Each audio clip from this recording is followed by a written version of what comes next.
அன்பிற்கினியவர்களே, இன்றைக்கு மறுபடியும் உண்மையான ஆன்மீகத்தை பற்றி எனக்குள்ள உணர்வுகளையும் அனுபவங்களையும் கொஞ்சம் பதிவு செய்து கொள்ளலாம் என்று நினைக்கின்றேன். இந்த உண்மையான ஆன்மீகத்தினுடைய மிகப்பெரிய இரகசியமாக கருதப்படுவது நான் யார் என்பதே ஆகும். அந்த நான் யார் என்பதை பல்வேறு முறைகளில் ஆராய்ச்சி செய்திருக்கிறார்கள். ஜேகே எப்படி ஆராய்ச்சி செய்திருக்கிறார் என்றால், அப்சர்வர்ஸ் டு பி அப்சர்வ்டு என்று சொல்லுகிறார். யார் அப்சர்வ் பண்ணுகிறாரோ அதை நீ அப்சர்வ் பண்ணு. அந்த அப்சர்வ் பண்ணக்கூடிய ஒருத்தர் தான் ஆன்மீகம் என்று சொல்லாமல், அவரை நீ அறிந்து விட்டாயானால் அந்த தன்மை, எந்த தன்மை, அந்த சுப்ரீம் கான்சியஸ்னஸ் தன்மை வரும் என்று அவர் கூறுகின்றார். இதே மாதிரி வேதாந்தம் சொல்லுகிறது, எதை அறிந்தால் எல்லாவற்றையும் அறிய முடியுமோ அதை அறிந்துவிடு. மற்றபடி மெய்ஞானம் சொல்லக்கூடியது ஒன்றே ஒன்றுதான். நான் உடல் அல்ல, நான் அறிவல்ல, நான் எதுவும் அல்ல, நான் ஆன்மா. அவ்வளோதான். இந்த 3 விஷயத்தை எப்படி நம்ம பார்க்க முடியும்னா, எல்லாத்தையும் கடந்து தான் பார்க்க முடியும் என்று சொல்கிறார்கள். பொறிகளை கடந்து, புலன்களை கடந்து, நம்முடைய அனைத்தையும் கடந்து இருக்கின்ற ஒன்றை நீ உணர்கிறாயா? Out of the body experience நிறைய நீங்கள் கேள்விப்பட்டிருப்பீங்க. துரியாதீதம் என்று அவர்கள் உணர்ந்துடுறாங்க. கனவு, விழிப்பு, உறக்கம் எல்லாம் முடிச்சுட்டு, கனவு, நனவு, கனவற்ற நிலை எல்லாம் முடிச்சுட்டு கடைசியில் அதற்கு மேலே இருக்கக்கூடிய ஒன்று என்று சொல்கிறார். இதுகளெல்லாம் நம்ம கொஞ்சம் அனுபவபூர்வமாக ஆராய்ச்சி பண்ணும்போது அது இருக்குதா என்பதை பார்க்கும்போது அது இருக்கிறது. என்னுடைய அனுபவம் தான் என்ன, அந்த உள்ளே இருந்து ஒன்று எல்லாவற்றையும் சொல்கிறாங்களே, சாட்சியாக பார்க்கிறது, சாட்சியாக கேட்கிறது. இப்போ கேன உபநிஷத்தில் என்ன வரும்னு சொன்னால், எதால் கண் பார்க்கப்படுகிறதோ என்று வந்துடுது, அதுதான் ஆத்மா. ஆத்மாவை பற்றி சொல்லும்போது கண் தனியாக பார்ப்பதில்லை, காது தனியாக கேட்பதில்லை. அப்போ எதால் அப்படின்னு அந்த எதால்ன்றது எக்ஸ்ட்ரீம்லேருந்து ஒன்று. அப்போ அதுதான் அங்கே இருக்கக்கூடிய லாஸ்டஸ்ட்டு ஃபோர்ஸ் தான் எல்லாத்தையும் பார்க்குது. அதனுடைய மூலம்தான் இது ஆத்மா என்றால், இது ஜீவாத்மா என்றால், அது பரமாத்மா என்று சொல்லப்படுகிறது. இதை நம்ம இன்றைக்கி எதுக்கு நம்ம பதிவு பண்ணுறோம்னு சொன்னால், நம்ம அனுபவத்தை பதிவு பண்ணும்போது பல ஆண்டுகளாக தேடிக்கிட்டு இருக்கோம், இன்னமும் நம்ம தேடிக்கிட்டே தான் இருக்கோம். எப்படி தேடிக்கிட்டு இருக்கோம்னா, இப்போ நம்ம பேசுகிறோமே, இப்போ நம்ம செயல்படுகிறோமே, இப்போ நம்ம பார்க்குறோமே, இப்போ நம்ம கேட்குறோமே, இப்போ நம்ம உள்வாங்குதல் அப்சர்வேஷன் என்று சொல்லுகிறோமே, இப்பொழுது அப்சர்வேஷன் வித்தவுட் ப்ரிடாமினேஷன், அதாவது எண்ணங்களெல்லாம் கழிந்து நாம் ஒன்றை பார்ப்பது. அது எண்ணங்களற்ற நிலை, சமாதி நிலை, நிர்விகல்ப சமாதி நிலை, சூப்பர் கான்சியஸ் நிலைன்னு அது தனி. இப்போ சாதாரணமாக என்ன சொல்கிறாங்க, ப்ரிடாமினேஷன் இல்லாமல் ஒன்றை பாருங்கள். தீபக் சோப்ரா என்ன சொல்கிறாங்க, no judgement about anything. எவ்வளோதான், நீ பாரு. அந்த நோ ஜட்ஜ்மெண்ட் அபவுட் எனி திங்கிறது சின்ன விஷயம் இல்லைல்ல, எதையுமே இல்லாமல் ஒருத்தங்க பார்க்க முடியாது. அப்போ அதெல்லாம் இருக்குன்னு சொல்லி தீபக் சோப்ரா சொல்கிறதெல்லாம் உண்மையா என்றால், நமக்கு தெரிந்த அளவில் இதில் இவங்க சொன்ன அனைத்துமே உண்மை. ஆனால் அதில் தொடர்ந்து ஒருத்தர் இருக்கிறாரா, அதுதான் முக்கியமானது. தொடர்ந்துன்ற கான்செப்ட் தான் இது. அந்த consistency of being in the super consciousness அப்படின்னு சொல்லலாம். சூப்பர் கான்சியஸ்னஸ்னால் என்ன? அந்த ஆத்மாவின் இருந்து, அந்த அப்சர்வரில் இருந்து, அந்த சாட்சியாக இருந்து, அந்த எதுவுமற்று இருந்து, அந்த எண்ணமற்று இருந்து, அந்த மனமற்று இருந்து தொடர்ந்து செய்கிறோமா என்றால் இல்லை. ஆனால் எல்லோருக்கும் இருக்கிறது. அதற்குத்தான் உதாரணமாக டக்குன்னு சொல்லுவாங்க, கனவற்ற உறக்கத்தில் நீ ரமணர் இது ரொம்ப நல்லா சொல்லுவாங்க. கனவற்ற உறக்கத்தில் நீ உன்னுடைய உடல் இருந்திருக்கு, உணர்வெல்லாம் உள்ளே இயங்கிக்கிட்டு இருக்கு. ஆனால் உன் நினைவுகள் எதுவுமே இல்லாமல் நீ எங்கே இருந்த, ஆனால் நீ இருந்திருக்கிறாய் என்று சொல்லுவார். இப்போ நம்மளுடைய கான்செப்ட் என்ன சொல்ல வரோம்னா, அந்த அப்சர்வர்ஸ் டு பி அப்சர்வ்டை பார்த்தாச்சு, உணர்ந்தாச்சுன்னா அதனால் என்ன என்ற கேள்வி அடுத்து வந்துச்சு எனக்கு. ஆன்மாவை அறிந்ததால் அடைத்து முடிந்ததா? இல்லை இல்லை, இன்னொன்று இருக்கிறது. இன்னொன்று என்பது என்ன? எடுத்த கர்மம் சிரத்துட முடித்தல் வரத்தகு பலனை கருதா நிலையே என்று எனக்குள்ள ஒரு சின்ன வாசகம் வந்தது. ஆன்மாவே அறிஞ்சிட்டோம். இந்த தேடல்களை சொல்லி நான் சொல்கிறேன். இதை உங்களுக்கு பார்த்துக்க, நான் சொல்கிறது உணர்வு தான், பதிவு பண்ணி வச்சுக்கிறேன் நான். அப்போ இதுக்குள்ளே என்ன இருக்குது அதையே பார்த்துட்டோம்னாலும், கடவுளே அடைஞ்சிட்டாலும், இவங்க என்ன சொல்கிறாங்க, இந்த சாதாரண மக்களுக்கு என்னது, கடவுளை அடைதல் வேறு. கடவுளை அடைந்து அப்படியே போயிட்டு ஒரு பெரிய குகையில் இருப்பதாக, அதுக்கு பிறகு இந்த உலகில் இல்லாததாக சொல்லிக்கிட்டு இருக்காங்க. பட்டு என்னுடைய சின்ன அனுபவம் என்னென்னா, அதை அடைந்தால்தான் நம்ம சொல்கிற மெய்ஞானத்தினுடைய உச்ச புகழார். இந்த உலகில் 24 மணி நேரமும் நீங்கள் படைப்பு திறன் மிக்கவராக, ஒரு கிரியேட்டராக இருக்க முடியும் என்பது தான் என்னுடைய அனுபவம். இன்றைக்கி இருக்கக்கூடிய எல்லா விஷயமும் வந்துச்சு. Creativity comes after no thought தான். ஒரு கிரியேஷன் நடக்குதுன்னா அந்த கிரியேஷனுக்கு முன்னால் எல்லாமே உள்ளே போய் அதற்கு பிறகு அதிலிருந்து உருவாகிறது தான் கிரியேஷன். தாமஸ் ஆல்வா எடிசனாக இருக்கட்டும், ஐன்ஸ்டீனாக இருக்கட்டும், வள்ளுவமாக இருக்கட்டும், தொல்காப்பியமாக இருக்கட்டும், எப்படி வந்தவைகள், வேதாந்தமாக இருக்கட்டும், யாருமே படிக்கலைன்றாங்க. 64 கலைகளாக இருக்கட்டும், இன்றைக்கி சிலம்பத்துக்கு பயிற்சி கொடுத்துக்கிட்டு இருக்கோம், பரதநாட்டத்துக்கு பயிற்சி கொடுத்துக்கிட்டு இருக்கோம், கட்டிடக்கலைக்கு பயிற்சி கொடுத்துக்கிட்டு இருக்கோம். வள்ளுவத்தினுடைய இருக்கக்கூடிய ஒவ்வொரு வார்த்தைக்குள்ளையும் சில முரண்பாடுகள் வரும். பெரியார் சொல்லிட்டார் பொய்யென பொய்யும் மலை, அதெல்லாம் 1330 பாடல்களில் அவரே சொன்னதையே எடுத்துக்கோங்க. நான் சொல்லுகின்ற உணர்வுகளில் உங்களுக்கு பிடிச்ச எடுத்துக்கங்கன்னு ஒரே வட்ட முடிச்சிடுறாரு.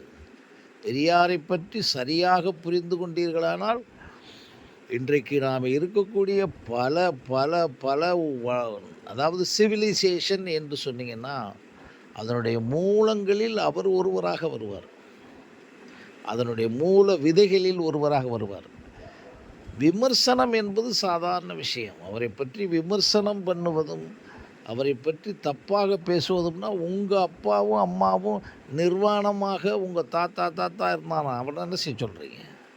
எங்கள் தாத்தா நிர்வாணமாக இருக்கார், அதனால் நான் சட்டை போட்டு விட்டேன், நான் ட்ரெஸ் பண்ணிட்டேன்னு சொல்லிக்கிட்டு இருக்கிறார். அதுதானே பரிணாம வளர்ச்சி. எல்லாத்தையும் விட்டுருங்க, டார்வின் எல்லாத்தையும் விட்டுருங்க. இன்றைக்கி நீங்கள் இருக்கிறதுக்கு, பேசுகிறதுக்கு, வாழ்கிறதுக்கு, இன்றைக்கி உயரமாக போகிற அத்தனைக்கும் காரணம் பல ஆயிரக்கணக்கான பரிணாம வளர்ச்சியில் பெரியார் ஒரு பெரிய விதையை போட்டிருக்காரு. செய்திக்காக வச்சுக்கலாம், அப்புறம் பேசுவோம். பெரியாரை பற்றி தனியாகவே பேச போகிறேன். அப்போ இந்த ஆன்மா, நான் பாருங்கள், எனக்கு என்ன வந்துச்சு, ஆன்மாவை அறிந்தால் அனைத்ததும் முடிந்ததா? இல்லை இல்லை, இன்னொன்று இருக்கிறது. அது கர்மயுகமோ ராஜயோகமோ ஞான யுகம் இல்லை, சாகிறது. நீங்கள் உயிரோடு இருக்கும் வரை சாக முடியாதே, அதுக்கு என்ன சொல்ல வர்றீங்க நீங்கள்? எல்லாருக்கும் தெரியாத ஒரு விஷயம்னா பரவாயில்ல, ஏதோ கடவுளை போய் பார்த்துட்டு வந்துடணும் அப்படின்றா பரவாயில்ல, பெரிய கஷ்டமான வேலை. நிலவுக்கு போயிட்டு வான்னா கஷ்டமான வேலை. ஒவ்வொரு மனிதனும் தன்னை அறியாமலே நான் உயிருக்கு பயந்தவன். அறிந்து பயக்கிறது வேற, அறியாமல். இந்த உயிருக்கு பயத்தலில் செத்து போயிட வேண்டியதானே எல்லாரும். நல்லா சாக போகிறீங்கல்ல, சாக மாட்டே. இளைஞனோ குழந்தைகளோ சிறுவர்களோ சொல்லலை. 85 வயசு 90 வயசு 95 வயதில் 100 வயதெல்லாம் இருக்காங்க. இக்கிகாய் படி ஜப்பானில் எப்படி இருக்காங்கன்னு தெரிஞ்சுக்கிறீங்க. ஏன் சாக முடியவில்லை என்ற உணர்வை நீங்கள் ஆராய்ச்சி பண்ணி பாருங்கள். மற்றதெல்லாம் விடுங்க. அந்த சாக முடியாத ஒன்றும் சாக முடியாத பயமும் வருதே. அப்போ என்ன அர்த்தம்? இங்கே நீங்கள் பிடிச்சிங்கன்னா தான் அந்த உணர்வு என்பது சூப்பர் கான்சியஸ்னஸ் உணர்வு. பசி, வலி, பயம், பாசம் இதை நீங்கள் கான்சியஸ்னஸ்ஸாக உணர்றதில்ல. பசிக்குது, வலிக்குது இல்லை. இது எப்படி எங்கேருந்து வந்துச்சு அப்படின்னு உள்ளே போனீங்கன்னா தான் தெரியும். அதற்கு பிறகு இந்த ஒட்டுமொத்த உடலையும் அந்த உணர்வுலேருந்து வெளிவந்து அந்த பசி வந்த பிறகு தான் நீங்கள் சாப்பிட்றீங்க. அதை சாப்பிட்டதுனால தானே உடல் டியூன் ஆகுது. எப்படி டியூன் ஆகும்? ஒரு நேரம் சாப்பிட முடியலைன்னா என்ன ஆகும்? ஆக every thing in this world, இது எதுக்கு சொல்கிறேன்னா, எவ்ரி திங் ஃப்ரம் தேட்டுன்னு சொல்லிக்கிட்டே இருக்காங்க. அவர் தான் அப்படி இருக்கக்கூடிய ஒருவரிடமிருந்து தான் அப்சர்வர் ஆகிறார். அவர் தான் விட்னஸ் ஆகிறார். அவர் தான் அங்கேருந்து சாட்சியாக பார்க்கிறார். நம்ம ஒரு உதாரணம், கேன உபனிஷத்து மட்டும் இல்லை, 108 உபனிஷத்து நீங்கள் போய் உள்ளே பார்த்தீங்கன்னா ஒரு 14 உபனிஷத்ஸில் ஒரு 10 உபனிஷத்து அப்படியே தான் வரும். சித்தர்கள்ட்டேருந்து வெளியே எப்படி வந்துச்சு? வள்ளுவத்திலேருந்து எப்படி வந்துச்சு? வள்ளுவர்கிட்டருந்து படிக்காத ஒருத்தர்கிட்டருந்து, புத்தர்கிட்டருந்து எப்படி வந்துச்சு? இப்படிலாம் சிந்திச்சு பார்த்தீங்கன்னா இந்த ஆதி நீங்கள் மனிதனாக பிறப்பது வரை நீங்கள் புரியாமல் இருந்திருக்கலாம். ஆனால் மனிதனுக்கு முன்னாலே இருந்த ஒன்றிலிருந்து வந்த ஒன்றான ஆத்மாவிலிருந்து, சூப்பர் கான்சியஸ்னஸில் இருந்து, அப்சர்வரில் இருந்து சாட்சியாக பார்ப்பது கேட்பதெல்லாம் நடந்திருக்கு. அதுதான் நம் பெரியார் நீங்கள் நிறையா விஷயங்கள் நான் லைட்டாக டச் பண்ணி பார்க்கும்போது ஜெனட்டிக்கல் இன்ஜினியரிங்கை பற்றி பேசியிருக்காரு. அப்போவே ஆச்சரியமாக இருக்குது எனக்கு. உள்ளே போனேன், இவரை படிக்கலை, கற்கலை, எதுவுமே செய்யலை. அதில் திருவிக்கா கூட ஒரு தடவை சொல்கிறார். அவரை பற்றி சொல்லும்போது என்ன சொல்கிறாருன்னா, இவருக்கு இயற்கையின் விதி ஒன்று இவருக்குள்ளே இருக்குது, மற்றதெல்லாம் சொல்லி வர்றாரு. இயற்கையின் விதி என்பது என்ன? நாத்திகர்களே நம்பாதது தான், நாத்திகர்களே ஒத்துக்கொள்ளுவது தான். இயற்கை என்பதை இவங்க இப்படி சொல்கிறாங்க. இதை எப்படின்னா, இதை பெரியார் சொன்ன மாதிரி பகுத்தறிந்தால் தான் உணர முடியுது. இப்போ நான் வெறும் செய்தியாக எடுத்து அவர் பேச ஜெனட்டிக்கல் இன்ஜினியரிங்கிற நினச்சி பண்ணல. ஜெனட்டிக்கல் அழகாக சொல்கிறாரு. மூளைக்குள்ளே எந்த நரம்பினுடைய வழியாக மனிதனுடைய பங்கு எப்படி இருக்குது, மனிதனை நீ இப்படி பிடிச்சிடாத, அவன் எதுக்குள்ளேயே பிறந்து வந்தான் அதனால சூத்திரன், எதுக்குள்ளேயே பிறந்து வந்தான் அவன் வைசியன், அப்படியெல்லாம் எடுக்காத, பிராமணன் சொல்லாத. அவனுக்குள்ளே இருக்கக்கூடிய மூளையில் இருக்கக்கூடிய அந்த மாற்றங்களுக்கு தக்கபடி தான் அவனுடைய பர்த்தனை முடிவு பண்ணணுமே ஒழிய இதை வச்சு முடிவு பண்ணாத அப்படின்னு அவருக்குள்ளே தோன்றியிருக்கு. அவர் ஒன்றும் எந்த நியூரோ சயின்ஸு படித்தவர் கிடையாது. அப்படின்னா என்ன அர்த்தம்? எல்லோருக்குள்ளேயும் இருக்கிறது என்பதையும் ஜெனட்டிக்கல் இன்ஜினியரிங் என்பது ஃபயர் ஆகிருக்கு அவருக்கு. அதனால தான் அவர் எல்லோரையும் சம சத்தம் போட்டுக்கிட்டே இருந்திருக்காரு. அதை பற்றி நெக்ஸ்ட் வர்றேன். இதை ஏன் இதோடு இணைக்கிறேன்னா, இதுதான் இந்த உலகத்தில் இருக்கக்கூடிய நிரந்தரமான உண்மை. எல்லோருக்குள்ளேயும் அப்சர்வர் இருக்கார். இவர்கள் சொல்லி இருக்கக்கூடிய எல்லாத்துக்குள்ளேயும் ஆத்மா என்ற சூப்பர் கான்சியஸ்னஸ்ஸாக இருக்குது. அந்த அப்சர்வரை வச்சு தான் பார்க்க முடியும், கேட்க முடியும், பேச முடியும், சொல்ல முடியும், இயங்க முடியுன்ற ஒரு இடத்துக்கு நீ வந்தாயா? நீ உடல் உனக்கு இயங்குதுன்னு நினைக்கிற, அந்த உடல் எப்படி இயங்குதுன்னு உள்ளே போனியா? எதன் மூலத்தில் இயங்குதுன்னு போனியா? நினச்சி பாருங்கள். அதான் அழகாக வரும், இன்டர் கனெக்டடாக வரும். ஒரு பெரிய வீடியோ போட்டிருக்காங்க ஃபாரின்லேருந்து. என்லைட்டன்மெண்ட், எட்டர்னல் என்லைட்டன்மெண்ட்னு போடுறாங்க. 7 மணி நேரம் 8 மணி நேரம் அந்த வீடியோக்கள் இருக்குது. எட்டர்னல் என்டர்டெயின்மெண்ட், அதுக்குள்ளே உள்ளே போய் பாருங்கள். சயின்டிஃபிக்காக ஆராய்ச்சி பண்ணியிருக்கான். என்ன சயின்டிஃபிக்ன்ற விஷயமே நீங்கள் கேட்ச் பண்ணிக்கிறணும். நீங்கள் உங்களுக்கு இருக்கக்கூடிய அறிவால், பகுத்தறிவால், நுண்ணறிவால், உங்களுடைய மரபணுத்திறன் அறிவால் பற்றி சிந்திப்பது. வெறும் அறிவாலோ எண்ணத்தினாலோ சிந்திக்கிறதுனால நீங்கள் வந்துடாது. உள்ள ஆழமாக போய் போய் போய் தேரான் தெளிவும் தெளிந்தான் கண் ஐயரவும் உள்ளே போக போகத்தான் உங்களுக்கு அது கிடைக்கும் என்பதை ஒரு தடவை 2 தடவை 10 தடவை 20 தடவை, அதுதானங்க உலகத்தினுடைய எல்லா பயிற்சிகளும். ப்ராக்டிஸ் ப்ராக்டிஸ் ப்ராக்டிஸ் ப்ராக்டிஸ்னு ஏன் சொல்கிறான்? ப்ராக்டிஸ் மேக்ஸ் பெர்ஃபெக்ஷன் என்று ஏன் சொன்னான்? இதில் எந்த உணர்ச்சியும் கிடையாது.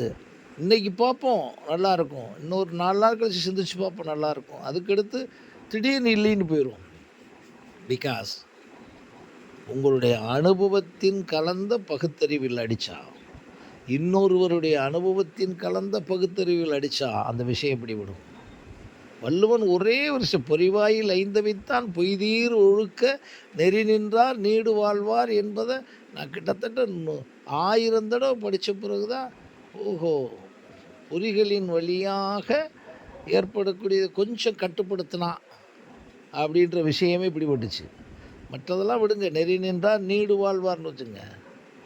தனக்கு உவமை இல்லாதான் தாழ் சேர்ந்தாருக்கு அல்லால் மனக்கவலை மாற்றல் அரிது என்பதை எப்போ நாம் கண்டுபிடிக்க முடிஞ்சிச்சுன்னா, ஓ, தனக்கு உவமை இல்லாதான், அவனுக்கு உலகத்தில் எவனும் ஒப்புமை இல்லைன்னும் போது இன்றைக்கி இருக்க டிஎன்ஏங்க, அது சாதாரண வேடு கிடையாது. உலகத்தில் பிறந்த எவனும் எவனுமாக இல்லை, இருக்க முடியவே முடியாது என்று இன்றைக்கு டிஎன்ஏ சொல்லுகிறது. மற்ற எல்லாத்தையும் நீங்கள் கம்பேர் பண்ணிடலாம். ஒரு ஆக்டிவிட்டீஸ் இருக்குதுன்னு வச்சுங்க, ஒரு சிங்கத்துக்கு ஒரு ஆக்டிவிட்டீஸ் இருக்குங்க, புலிக்கு ஒரு ஆக்டிவிட்டீஸ் இருக்குங்கண்ணே. சிங்கம் அசைவம் சாப்பிடும், புலி அசைவம் சாப்பிடும்னா இதை கேரக்டர் பண்ணி விட்டுறலாம்.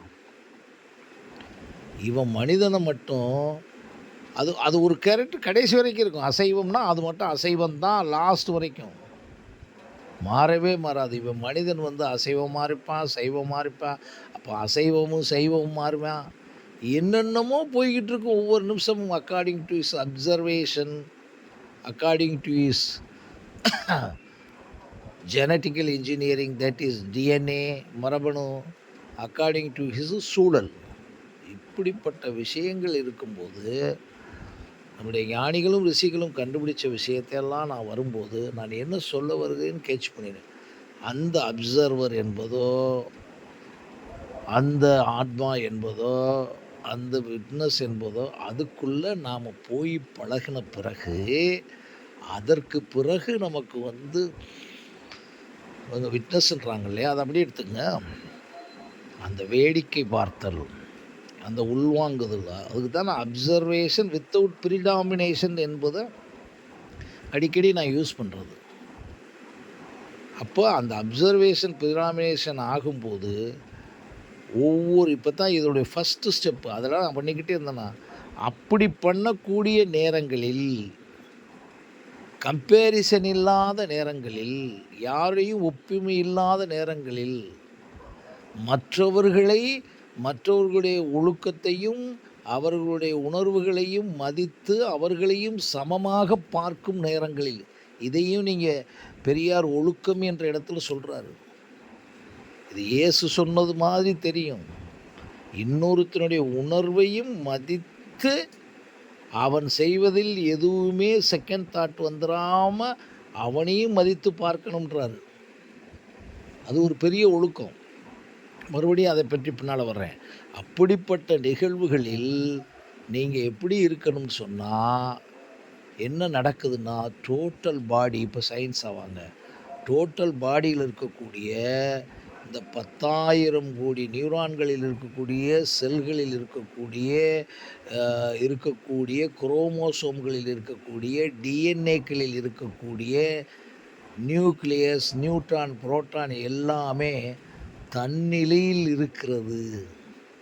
கருவறையில் இருந்தது மாரி இருக்கக்கூடிய அந்த சுகத்தில் பார்த்தால், கேட்டால், ருசித்தால் எது செஞ்சாலும் சரி, உள்வாங்கும் அனைத்தும் அப்படியே உள்ள போயி, ஒரு மெடிடேட்டிவ் ஸ்டேட்ல மாதக்கணக்கா கூட இருக்கக்கூடிய ஒரு சூழல் உருவாகும் பொழுது, அதத்தான் அந்த ஞானிகளும், ரிஷிகளும் அவர்களுடைய ஒரு லைன்ல அவர்களுக்கு கிடைச்சதுல உள்ளிருந்தே உலகத்தை பூரா ரசிக்கிறாங்க. கண்ணை மூடிக்கொண்டு உட்கார்ந்துருக்காங்கன்னா, அதுதான் ரகசியம். அது ரொம்ப நான் சொல்றேன் அதுக்குள்ள நீங்க போக வேணாம். இந்த உலகில் இருக்கும்போதே, உங்களுடைய மரபணு திறன்களின் நேர்மறையான எடுத்துக்கிட்டு, எனக்கு விளையாடத் தெரியும்னா, அந்த விளையாட்டு திறமையை நேர்மறையாக, தவறில்லாமல், உண்மையாக, சத்தியமாக செய்து பழகிக்கொண்டு, இந்த அப்சர்வரிலிருந்து நீங்கள் உள்வாங்கக்கூடிய அனைத்தையும் சேர்த்து, எப்படி நேர்மையாக சேர்த்து, உள்ள வாங்க, வாங்க, வாங்க, ஆன்மாவை அறிந்த பிறகும் அதிலிருந்து செயல்படுகிற அத்தனையும் உலக ரகசியங்களை பூரா உங்களுக்கு கொண்டு வரும். அப்படி கொண்டு வந்த ஒன்றுதான் திருவள்ளுவம் என்று நான் அழைக்கிறேன். அப்படி கொண்டு வந்தது தான் இன்னைக்கு இருக்கக்கூடிய இணையதளம் என்று சொல்லுகின்றேன். அங்கே விஞ்ஞானி, மெய்ஞானி என்று தனித்தனி பிரிக்காது. எல்லாருக்குள்ளேயும் ஞானம் இருக்கிறது என்று சொன்னது அதுதான். எல்லாருக்குள்ளேயும் கடவுள் இருக்கிறார் என்று சொன்னது அதுதான். அப்போ நம்ம அந்த உணர்ந்து செயல்படும் போது, இப்போ இது தொடர்ந்து செய்கிறோமா என்பதைத்தான் சொன்னேன். நமக்கு தொடர்ந்து கனவற்ற உறக்கத்தில் இருக்கிறது இல்லை, ஆனால் தொடர்ந்து விழிப்பு நிலையில் இருக்கும், நனவு நிலையில். அந்த நனவு நிலையில் இருக்கும் ஒவ்வொரு நொடியிலையும் நீங்கள் அப்சர்வரை உணர்ந்து, அப்சர்வேஷன் வித்தவுட் பிரிடாமினேஷனை பழகத்தான் ஒரு நாளைக்கு 24 மணி நேரத்தில் 1440 நிமிடத்தில் 86,400 செகண்டில் கொஞ்சம் கொஞ்சமாக உங்களுக்கு ஒரு குறிப்பிட்ட தூரத்துக்கு பிறகு, என்னை பொறுத்தவரை இப்போ நான் பயிற்சியில் இருக்கேன் இல்லையா, என்னை பொறுத்தவரை 100% அந்த அப்சர்வர்ஸ் டு பி அப்சர்வ்டில் அப்சர்வர்லேருந்தே அத்தனையும் பார்க்கக்கூடிய நிலை வருகிறது. அந்த இடத்துல உடம்பில் இருக்கக்கூடிய அந்த உலகத்தில் இருக்க எதன் மீதும் உங்களுக்கு டச் வராது. இந்த உலகம் மாயை என்று சொல்லுவது, இந்த உலகம் பொய் என்று சொல்லுவது, இந்த உலகம் நத்திங் சொல்லுவது எல்லாமே நமக்கு அனுபவமாகும். இப்போ நான் தொடர்ந்து கும்பமேளாவை பார்த்துக்கிட்டு இருக்கேன். கும்பமேளா விஷயங்கள், உலகத்திற்கு ஆன்மீகத்தில் சடங்குகள் எல்லாத்தையும் பார்க்குறேன். ஒரு நொடி கூட என்னை அதுக்குள்ளே அட்டாச்மெண்ட் ஆக மாட்டேங்குது. காரணம், எல்லாமே மனதால் உருவாக்கப்பட்டதுன்னு ஞானிகளும் எல்லாம் மனம் தானே உலகம்னு உருவாக்கப்பட்ட அத்தனை உண்மைன்னு புரிந்து மறுபடியும் அந்த அப்சர்வர்லேருந்து பார்த்துக்கிறலாம். முழுசாக பார்த்துப்பிட்டு அப்படி செஞ்சுக்கிட்டே இருக்கும்போது பயிற்சி ஆகுது. இதை எப்படி நீங்கள் சயின்டிஃபிக்காக புரிஞ்சுக்கணுன்னா, இந்த பயிற்சி நடக்கக்கூடிய மூளையில் நடக்கக்கூடிய, நியூரான்களில் நடக்கக்கூடிய, டிஎன்ஏக்களில் நடக்கக்கூடிய ஒன்றிலிருந்து வந்த ஃபயரிங் தான் அத்தனையும். ரமணருடைய அண்ணனுக்கு வரலை புரிஞ்சுக்குங்க, விவேகானந்தர் அண்ணனுக்கு வரலை புரிஞ்சுக்குங்க. அதனால் இது அந்த டிஎன்ஏவுடைய டிரான்ஸ்ஃபர்மேஷனே நடக்குது. அந்த டிரான்ஸ்ஃபர்மேஷனை விஞ்ஞானத்துக்கு கொண்டு போகிறோமா, மெய்ஞானத்துக்கு கொண்டு போகிறோம்ன்றது தான் மேட்ரே உடைய, மற்றபடி ஒன்றும் இல்லை. அதனால் இந்த அனுபவத்தை இன்றைக்கி பதிவு பண்ணியிருக்கேன். நன்றி, வணக்கம்.